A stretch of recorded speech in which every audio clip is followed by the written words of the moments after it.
and welcome to WCNC Charlotte's Off the Clock podcast. I'm your host, WCNC Charlotte Sports Director Nick Carboni. It is finally tournament time after a one-year hiatus. Crazy to think that the last tournament was 2 years ago when we followed Zion Williamson and Duke around the country. And you can be sure we'll have coverage of all of our local teams through the weekend on WCNC and WCNC.com. Speaking of local teams, it was 2 years ago that Gardner-Webb made a magical run, won its conference tournament, and then nearly pulled off the 16 seed over 1 seed upset against Virginia. So for this week's episode, I caught up with Runnin Bulldogs coach Tim Kraft to relive those moments and much, much more.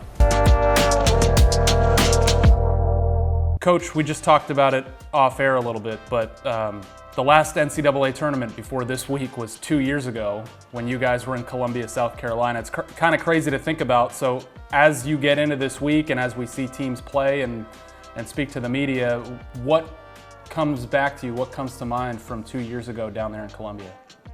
Well, it was just a great time, and really kind of a 2-week stretch that, you dream about as a coach and as a player, where, you get to make a run in your conference tournament, survive and advance and get a chance to play in the finals in the championship game there on ESPN with everybody watching. And then you get a chance to win the game, cut down the nets. And then for us, our tournament ends and you have a whole week before Selection Sunday, because our tournament's a little bit earlier than some of the other leagues. So it's an unbelievable week of just being able to kind of enjoy that success.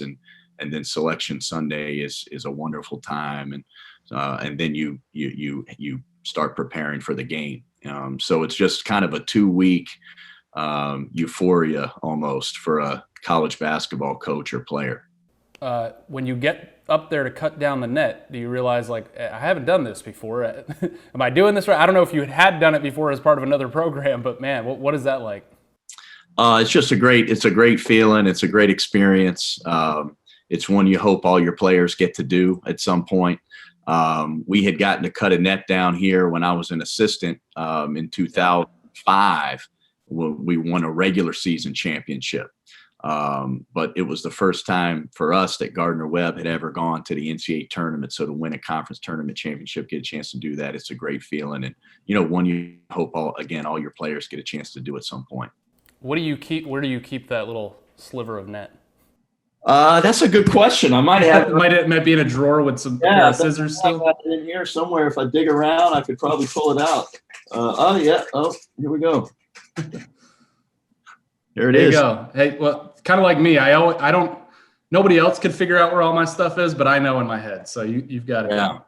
I got a picture behind me here. Like if you kind of see that picture there, that's our selection show, our watch party of Selection Sunday. And, what an awesome experience that was. We had half the town of Boiling Springs here to watch that moment. And, that's part of that 2 weeks. So it was just a really great experience. So when you had the selection show, were you pretty convinced of your seeding? And then you find out, okay, we're playing who eventually would be the national champion. Yeah. We thought we would be a 15 or a 16. So, we thought we had a great chance to be a 15 because we had beaten Georgia Tech. We had beaten Wake Forest on the road. We had a pretty strong kind of resume there where we thought we might have a chance to be a 15. Unfortunately, just what happened in the other conference tournaments put us into a 16 slot. So we had about probably 8 teams that we were studying that we thought we would play. Virginia was one of them. I think the first thing is that when you're playing Virginia right away, you start to think about, because the year prior is when they had gotten upset by UMBC. So you knew that all the questions were going to be about that. Can you do what UMBC did? So that was the initial thought. Other than that, they're a really good team. Before we get to the game, you talked about the run, and we see in March a team go on a run like that. What is it like to be a part of it, where you just keep winning and you just keep outperforming where they seeded you, and then all of a sudden you're in the NCAA tournament? Yeah, and for us, it was on the road mostly because our first game was against High Point at Campbell. Campbell was the 1 seed. I think we were a four seed, 4 or 5, and so we beat High Point. You're ready for the next one, which is Campbell at Campbell, and it was an unbelievable environment. Packed house, as good as any environment we played in all year, and we knew we had a team that was good enough to win. They had a great player, and Chris Clemens is in the NBA now. So just a great game. You got to be connected. You got to be together. One of our best players, David Effiani, was in foul trouble, and so it was an awesome win on the road. And then you have one day now, because now Radford won. They were the 2 seed, so now the championship game is going to be at Radford. Right. So we spend the night in Campbell. We're in Bowie's Creek, drive to Radford, which is about maybe a 5-hour drive. Practice at Radford, play the next day at Radford. So that day, that Saturday, you're traveling, you're preparing for practice, and you're just getting blown up your phone with emails and texts by everybody that knows how you're in the finals. And we had lost the previous 3 years in the semis. So we had lost 3 straight years in the semis and had not made it to the finals. So just to get to Sunday for us was an awesome deal. And you realize how big of a deal it was. That so many more people were paying attention. So it's kind of some build up into that championship game. Yeah, it was a great run. And then, you guys have the great Selection Sunday party, and you have an amazing send-off on campus. I remember we were there for. And then you get to Columbia, and I know you probably had blinders on in some ways, just because you're so focused on what you're doing and who you're playing. But that was kind of an interesting place to be to start that NCAA tournament, because you had Zion Williamson there with Duke, and it was just like this media circus that, yes, I was a part of. You had Taco Fall, who's walking around. He's like 7'6". It was kind of a wacky first site to start at. What do you remember about getting there and being there before you even played? Well, you're right. I don't remember any of thinking about that Duke was there and Taco Fall for we didn't think about that at all. But it was just, I think the thing that was cool is initially we kind of wanted to be like a flight. We wanted to be far, only because like our guys had never been on a charter flight. Right. Whenever we fly, they go commercial. So we were just thinking, man, that'd be cool for our players to get a chance to fly private and fly charter, and that would be a neat experience for them. But but going to Columbia was the best thing. I mean, it was the best thing. 2 hours down the road. All our fans and all our people could come down and watch us play, and we had a great crowd, but getting into Columbia, it was just, hey, you're just trying to focus on getting ready to try to play the best game of your life against a really good team in Virginia. Yeah, and you mentioned it, you beat ACC teams with that group. As a program, you've beat Big Ten teams. I mean, you beat Power 5 teams. What does it take from a group of kids and a program to see Virginia on the other side and the 1 seed and still be able to basically control the first half? Yeah, well, I think we did have confidence that we could go in and play well, because we had players in our program that had again, like you said, had beaten Power 5 teams on the road, and even that year had beaten 2 in the conference, and so I think our guys. So we had some veterans on that team. We had several seniors, 5th-year senior, 2 5th-year seniors. DJ Laster was a senior. So, those guys had been in those moments.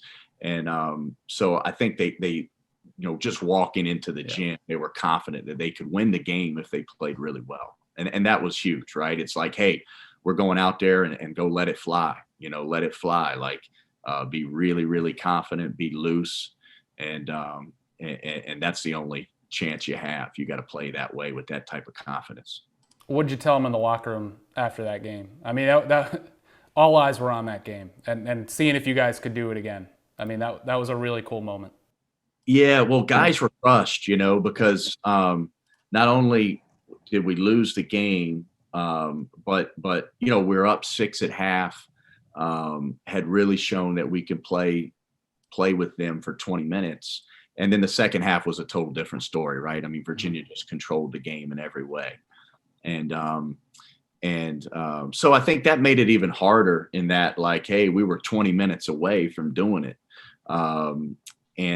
So guys were crushed in there. As a coach, you were disappointed that you didn't play better that last 20 minutes, but you were super proud of the effort, proud of the season, thankful for every guy in that locker room.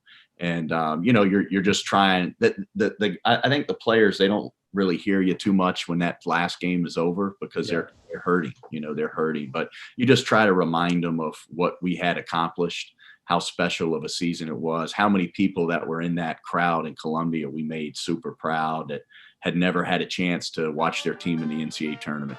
And so you just try to remind them of how special that the last 2 weeks had been and the entire season.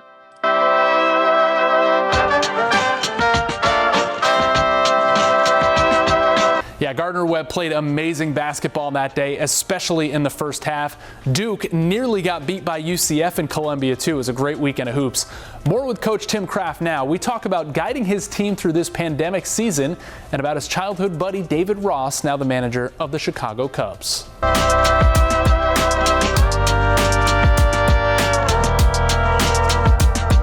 What has this last year been like for your program? Probably a lot of up and down like everybody else. Yeah, just a roller coaster. It's been a roller coaster. It was really, we were very blessed, honestly, with just the way that COVID hit us, and it's hit everybody differently. We were very fortunate in that we didn't have any positive tests. We rolled through preseason practice, and then we had 4 guys test positive right before the opener. Mm-hmm. So we were supposed to play Duke, Florida State, and Georgia in our first 3 games. And so all 3 of those got canceled or postponed. And then the 2 prior after that, which were conference games. So our first 5 games we missed. But then after that, it was terrific. We rescheduled some of those games. The NCAA allowed us to play 25 total games. We played 25 games. We played 25 games. We got to reschedule those ones that we missed or schedule new opponents. And after that moment, we had no pauses in our program and we rolled right through. So we were very fortunate and blessed with just kind of how it affected us. And we had a great team this year. Finished 10-10 in the league. We're the only program in the Big South that has had a 500 record or better the last 9 seasons. So, we don't shoot for being 500. We want to compete for championships. We want to be better than that. But it does speak to the sustained success we've had here over the last 9 years. And, this year we were 10-10. And so we didn't feel like we won enough games, but we had just an awesome group and a group that attacked the protocols every day the right way, try to control what we had control over, and just try to be our very best every single day. So it was a really fun year. And, I'm looking forward to coaching those guys again next year. Yeah, as a coach, when you have kids that are 18, 19, 20, 21, and they're dealing with this, and they're dealing with a very non-traditional student experience, athletic experience, basketball experience, does that kind of just enhance, the feeling that you'll have for this group going forward? I hope so. We had a lot of first-year players this year, and so you're also trying to remind them that, guys, this was not a normal experience, what you just went through. No fans in the stands, which is some of the coolest part about college basketball is playing in front of rowdy college, student sections. And we didn't get to do that this year. We didn't get to travel the way we usually travel. Your social interaction and just what you do as a college student was totally different this year, and you made a ton of sacrifices. And so you try to remind them too that this was different. And we're hoping that next year is going to look more like a traditional season. And there's nothing like it. Playing college basketball and there's nothing like it. And so trying to get them excited about what's around the corner, hopefully next season. Yeah, how excited are you about it? Because you look at your roster and you are very, very young. A very young team. we had a great player too, in Lance Terry, who was hurt most of the year. Was our leading scorer when he went down after the first 6 games, and so we're really excited about the group that we got returning, and just reminded them that's keeping them together, and that continuity is so important in college basketball, and we're thrilled about the group that we have coming back. What is recruiting like right now?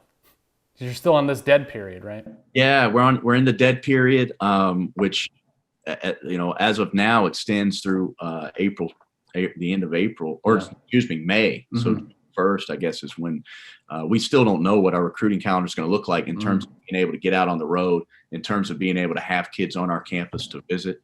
You can't do any of that right now. So everything is you're watching players on film, you're evaluating on film, you're getting to know them on the phone. Guys are making decisions without ever coming to your campus. We just have gotten a couple commitments here recently. So it's a different deal. It's a different deal. We did it last spring, and it went great for us. We signed maybe, I guess, 4 great players in the spring, and they never visited campus. It's really tough on those guys. But that's just what it is, and all you can do is control what's in front of you and make the most of it.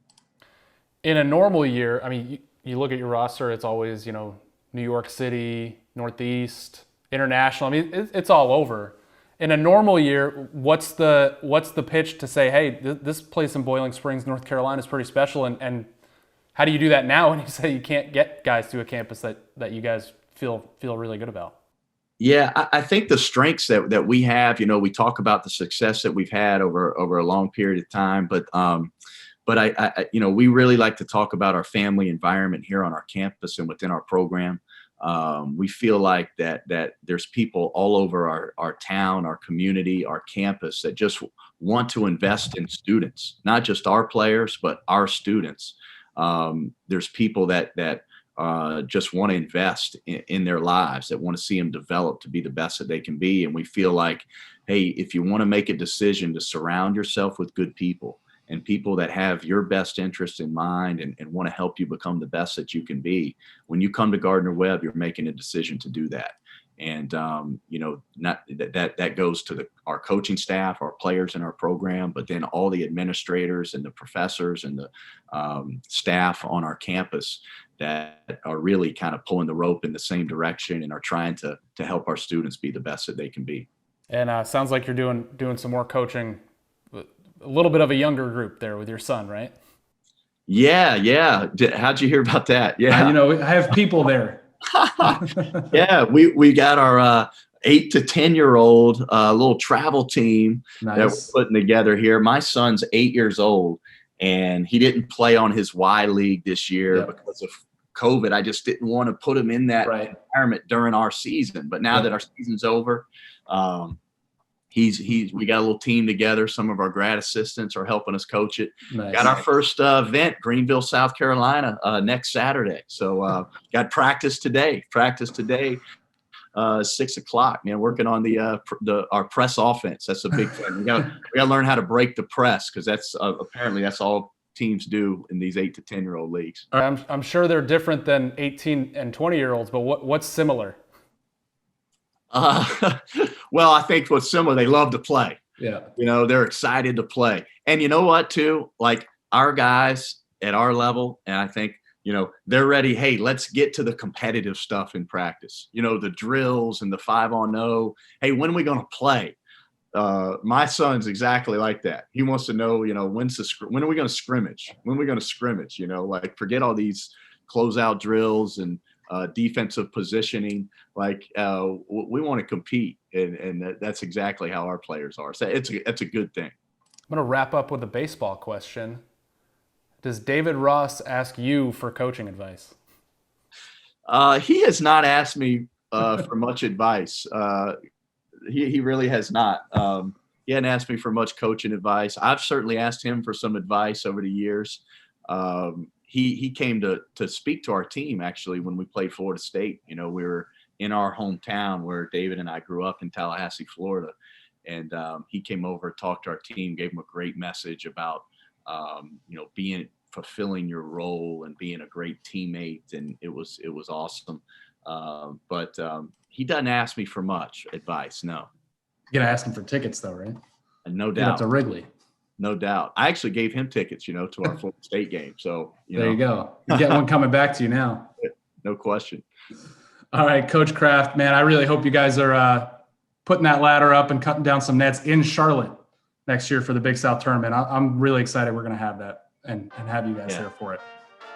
Yeah, we can't wait to get to Charlotte and get to that point next year, and hopefully everything's moving in that direction.